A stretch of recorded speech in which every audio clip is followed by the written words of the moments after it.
Welcome to Buzz Breakdown Breaking News Edition. Breaking News Edition. I'm Robert Price. And I'm Samantha Peterson. And we're here to unpack a truly devastating event. The Midair collision in Washington, D.C.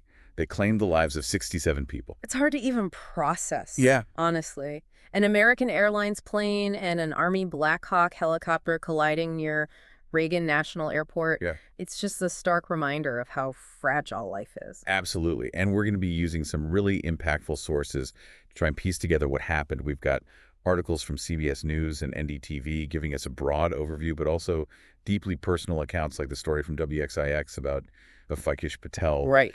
a GE aerospace employee who was on that flight. And the Delaware News Journal has a piece about the loss felt by the figure skating community. A coach and 2 young skaters were also on the plane. It's heartbreaking. It is. So we're going to approach this with sensitivity, respect for everyone affected. Oh, of course. But we also owe it to ourselves and to you listening Mm-hmm. to understand the facts and the potential causes. That's where the real deep dive comes in. What went wrong? Was it a crowded airspace issue, a communication breakdown, pilot error? We're going to explore all of these possibilities. Absolutely. And it was a dark, frigid night in D.C. when the collision occurred.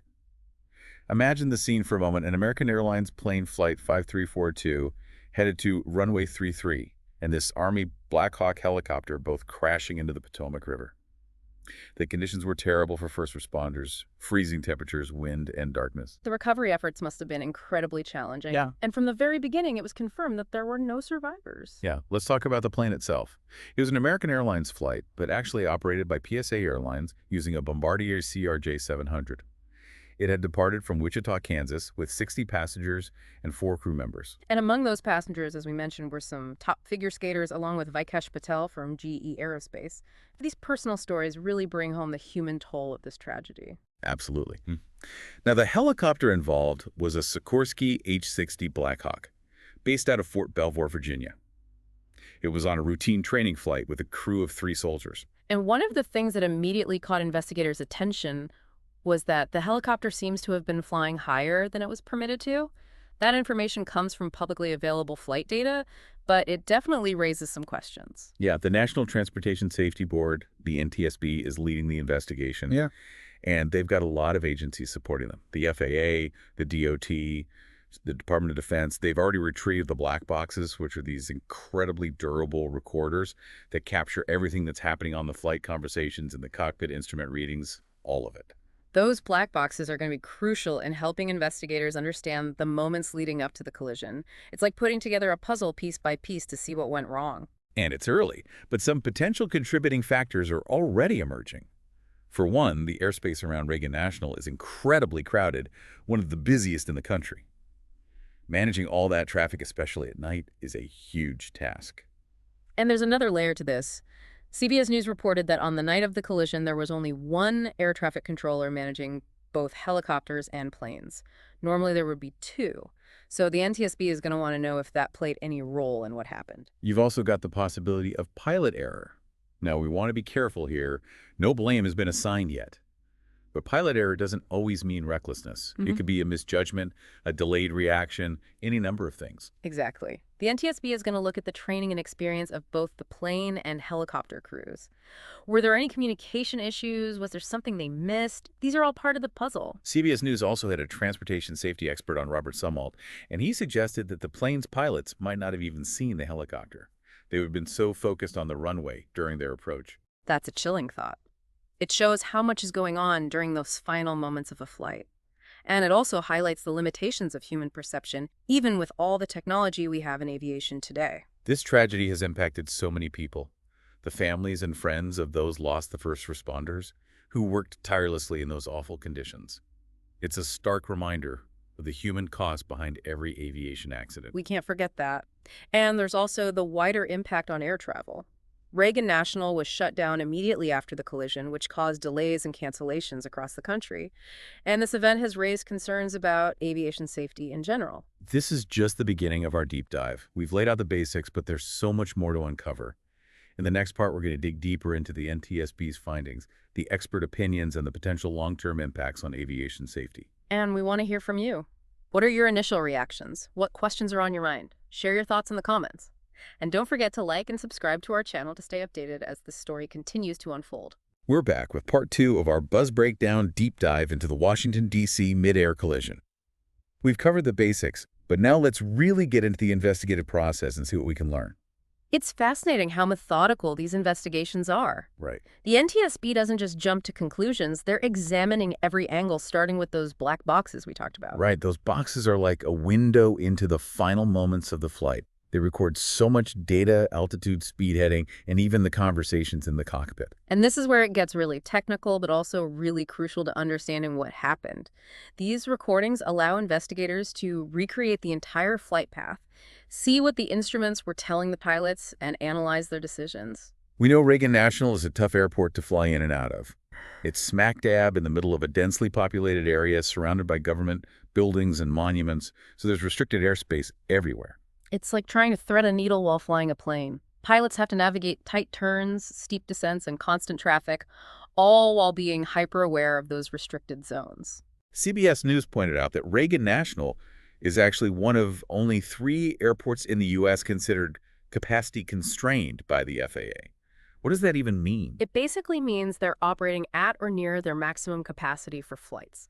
To manage this, they use a system of scheduled arrival and departure slots, which helps with efficiency, but adds another layer of complexity for air traffic control.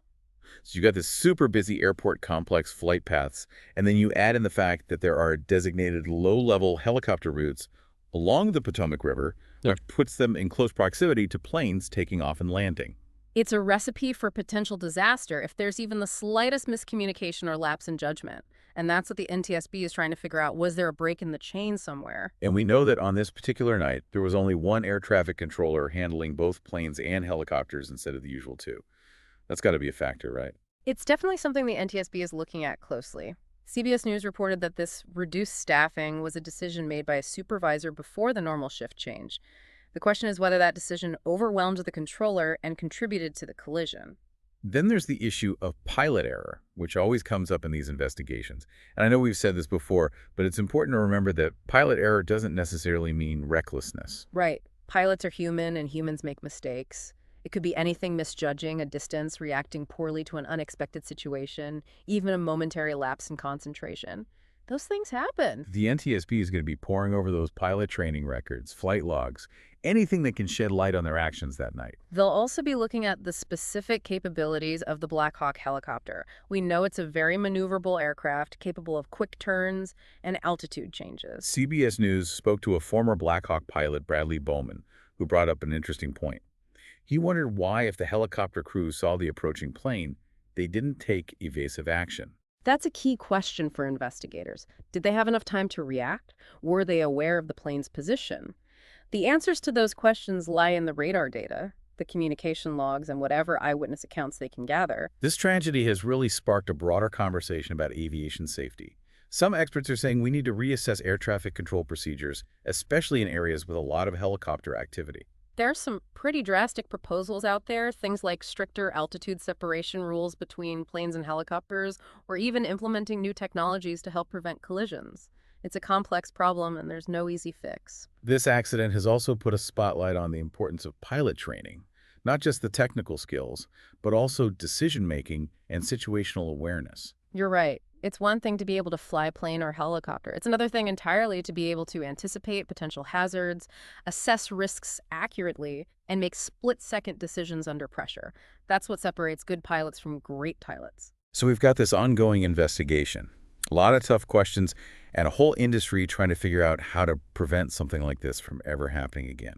It's a lot to process, but it's important to remember the 67 lives that were lost. Their families, their friends, they deserve answers. And we all deserve to know how to make our skies safer.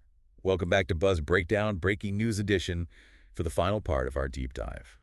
We've covered a lot of ground: the initial shock, the investigation, the potential contributing factors.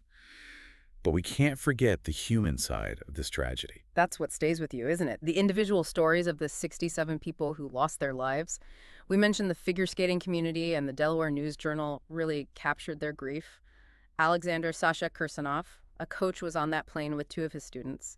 Angela Yang and Sean Kay, they were coming back from a national development camp. It's just devastating. These young athletes, their coach, they had so much ahead of them. And it's a reminder that this collision didn't just impact those directly involved. It rippled outward, affecting families, friends, entire communities. And it sparked a lot of debate about the bigger picture pilot training, air traffic control, even the role of politics in aviation safety. You can't talk about this incident without addressing President Trump's comments. Right. His suggestion that diversity initiatives within the FAA could be partly to blame for the crash was met with a lot of pushback. It was a sensitive situation to begin with, and then to have those kinds of accusations thrown around. Especially when there's no evidence to support them. It felt like a distraction from the real issues, and frankly, it was disrespectful to the victims and their families.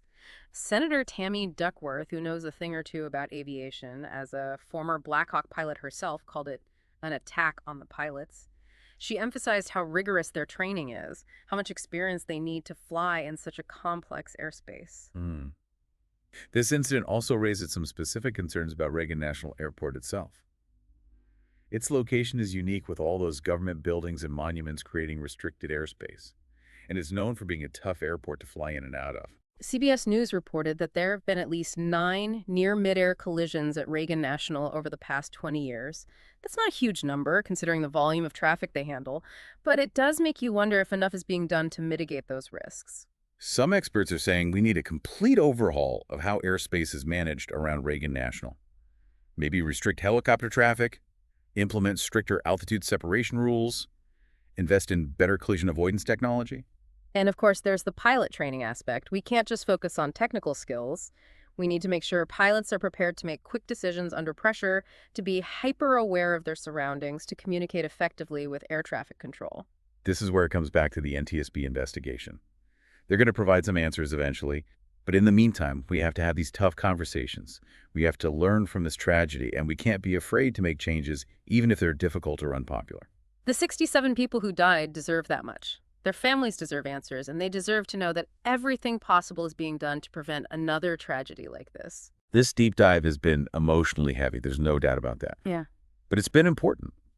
It's forced us to confront some uncomfortable truths about aviation safety and to think critically about what we can do to make our skies safer for everyone. We want to thank you for listening, for engaging with us on this difficult topic. We encourage you to keep asking questions, to stay informed, and to demand accountability from those who are responsible for keeping us safe when we fly.